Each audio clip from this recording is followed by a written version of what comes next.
Well, hello and welcome back to my channel. Today I will be building the Tamiya 1/72nd scale P-51 Mustang, and it's a fairly simple kit. It's a good model for beginners, and we're going to start off with the cockpit. I use these sprue cutters to cut the parts off of the sprue, and these are very sharp and they give you a nice clean edge. And so I cut all the pieces off from the sprue for the cockpit, and now you can see I'm using a nail file, and I'm using the rough side, which is the brown side first, and then the smoother side, and I'm sanding off all the edges where the sprue was cut off.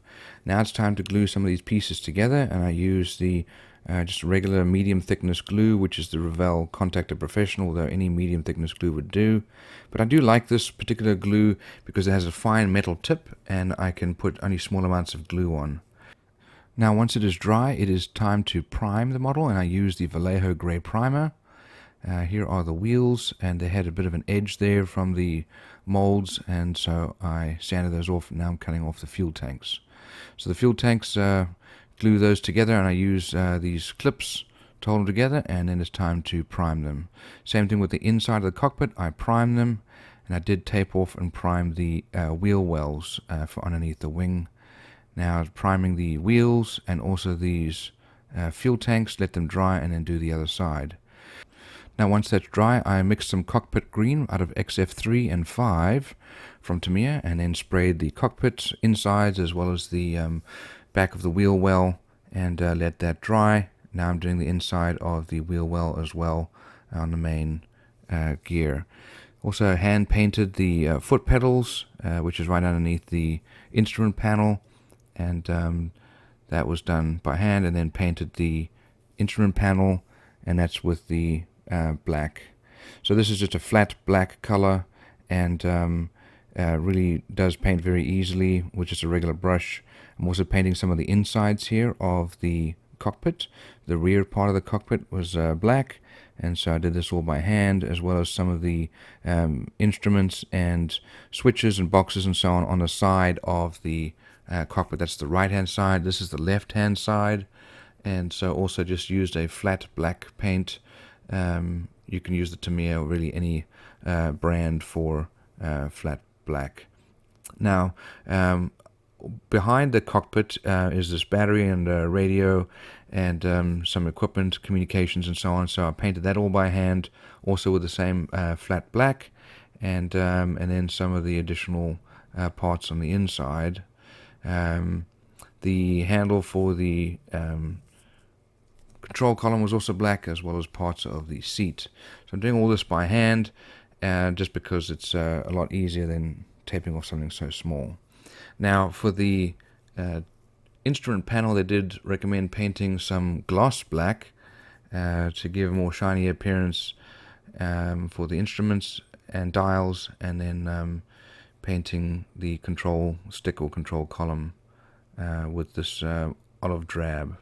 Same thing with the seat, so it's an olive drab color, and did that all by hand. It's not a great process, but did get it to work finally.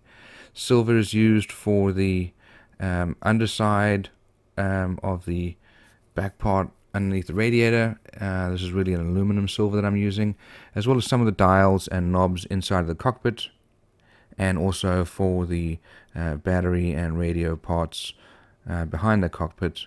So you can see I'm just barely scratching the surface here. I don't want to get silver all over the part. I really just want to get just the little dials. Same thing with the inside of the cockpit, and just trying to get some sort of detail there. This is really an entry-level model. Really, this is how we just do a really basic model, adding some detail. Now it's time to put the seat in. Did this with just regular glue, and then the head-up gun sights there we'll put on with glue, and then finally mount the instrument panel in the cockpit. Once that's dry, I then painted the gun sights with a black primer. Primer sticks very well to clear plastic. Now it's time to put the cockpit together and fuselage. So first dry fit it, and once that's in place, then I use the medium thickness glue. Most of that is in part that you will never see, Deliberately, I put the glue there, and then we're going to be gluing the outside of the two model pieces together and then putting them together. So you just make sure that the cockpit actually goes in between those little holes as placeholders. And then I use tape and clothespins to hold it in place while it dries, and I also will use some extra thin cement to kind of seep in between any cracks or crevices. You can see that wasn't sticking together until I finally put the clothespin on. Once that's dry, I then sanded off the extra glue and glued the wings on. Before you put the top of the wings on, you do have to drill out little holes there for the fuel tanks, otherwise you won't have anywhere to glue them on. And then glued the wings on with the medium thickness glue. Usually for larger pieces I will use medium thickness glue, and then for smaller pieces or getting into the cracks I will use the extra thin cement. So the wings are going on. This is a Tamiya model. The molding quality is usually excellent, and this fit together very nicely. Here you can see extra thin cement going in there, and then medium thickness glue for the stabilizer. So the elevator goes on, and with the regular glue, and then don't forget to make sure that you actually line them up so that they are parallel to each other and perpendicular to the tail. These are the extra little pieces for the air intakes and radiator intake. There's the radiator exit, and then the tail wheel, the dragger wheel, goes in behind. Now we're putting our landing gear together, so these parts do fit together fairly easily, and we don't need a whole lot of glue with these. And then I glued it in to the wheel well. There are perfectly cut out slots for them. Make sure you get these on the correct side, and then I check to make sure that they are lined up with each other in the correct angle. Now I'm putting the other wheel well covers on, and with the glue, but before you let this dry, you do need to put those little pistons in there that'll help to open and close them. Those are glued to a little slot on the inside, as well as a part on that wheel well cover. So when those are ready, I also put on the little radio antenna on the back, and that fits in very nicely. There's a nice slot there. Here is the pitot tube on that right wing, and then the fuel tank attachments there. Now here's the propeller, and this is being primed with just the regular gray Vallejo primer. While I've got the primer out, I'm also doing the other parts like the exhausts and cockpits, as well as the actual plane. So you can see I move it around quite a lot. That way I get good coverage in all the different angles. I really love this this airbrush because it just works so well. And once that's dry, I give it a light sanding some of the little spots that we had a little rough. So now I'm painting the tips of the propellers yellow. I prefer to do this first because otherwise black on yellow just doesn't work out well. Now I'm painting aluminum, all the different parts here.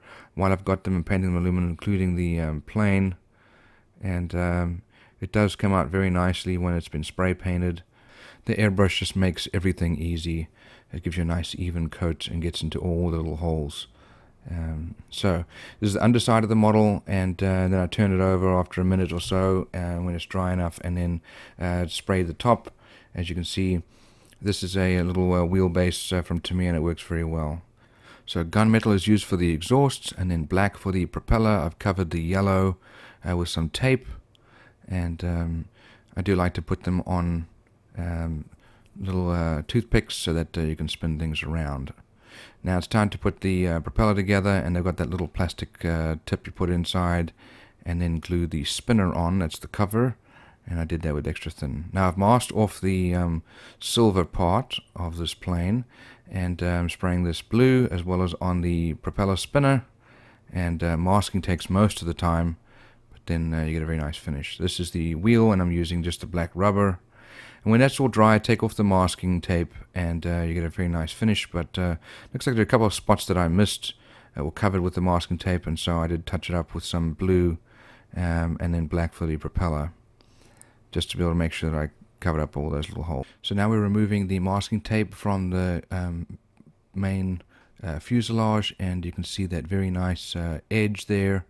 You can see how I masked it off with an initial line first. Propeller goes on, slides on very easily, and then the fuel tanks go on, and this is just with some super glue because it has been painted already.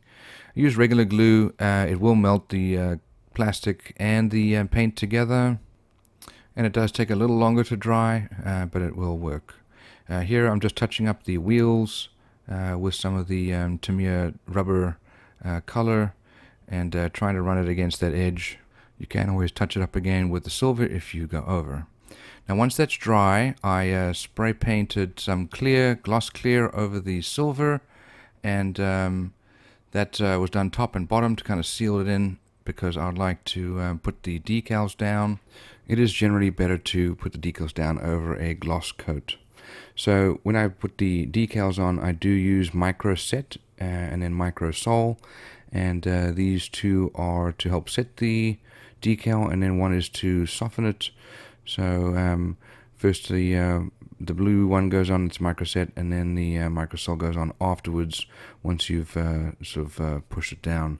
So here you can see I'm just adjusting. If you find that it's sticking too much, you can use some additional fluid, water, and so on to float the decal again. But once it's in the correct place, then you use your Q-tip and get the rest of the liquid out. But you would generally want to be able to move it around the first few minutes, and then when you've got it in the right place, then use your Q-tip and get the extra fluid out. Then you paint the microsol over top of it. I do actually have another video about decal setting solutions and how to apply decals. You can see I've been using either a paintbrush or the toothpick to help move those decals around, and then the Q-tip or the earbud to get the extra fluid down and really get to flatten out. Once it's down, then you need to use the microsol. Now, some of these decals here were over some additional structures that were sticking out. Here's an example where the pitot tube was sticking out. I really should have cut it before I soaked it, but I completely forgotten the pitot tube was there. So I did have to cut it once it was there. Once it was already wet, and so I did manage to get the decal in the correct place, but just be aware of that when you're building this model. There are a few decals to put on here, but not too many. And once you're done with the decals, now I paint the guns, and this is also with the X10, the gunmetal from Tamiya, but really black could do as well, and painted all different sides. The wing tips, they have the starboard side is the green, and then I also, while I have the green out, I painted these lights underneath the wing. Same thing for the port side, which is red, and then there's also an orange, and I just used the clear colors here. Now the inside of the canopy, I'm painting black, and I'm using the Vallejo black primer because it sticks very well. And same thing for the inside of the glass, just that one edge. And same thing for the windshield. I do black on the inside. You can paint it with silver if you want to. While that's drying, I then decided to give another gloss coat to the model. It helps to seal in those decals. I did let the decals dry overnight, so they are very dry. And now I'm back to painting the silver over the top and front of the canopy. Also some silver over this landing light that'll stick underneath the wing, and same thing for our windshield. I decided not to do any masking off for this, and just did it by hand as it wasn't too complicated. But now I'm just doing some extra little trimming and cleanup, including some painting here for the rear landing gear, and then chrome, although you can't really tell, it doesn't show up very well. And then rubber tire, the rubber black for that rear wheel, and I did this all just by hand as it wasn't too complicated. But this rubber black really looks good, but you've got to paint it at the end, because otherwise if you gloss coat it, it doesn't look like rubber anymore, and it's shiny black.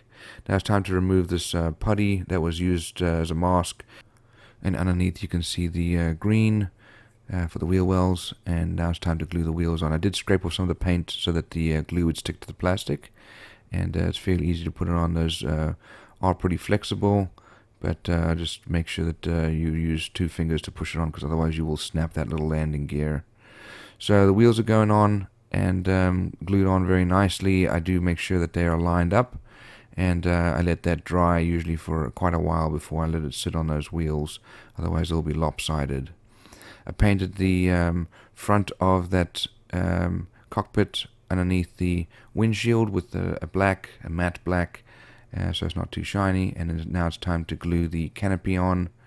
So this is the canopy holder. There's that groove at the back, and that little slot underneath the canopy goes in there. This is Testa's canopy glue. I love this stuff. It works very well. It dries pretty quickly, but it dries clear and doesn't fog the glass. Same thing with the windshield, and the canopy goes on very nicely. And last little detail, and enjoy the pictures of the finished model.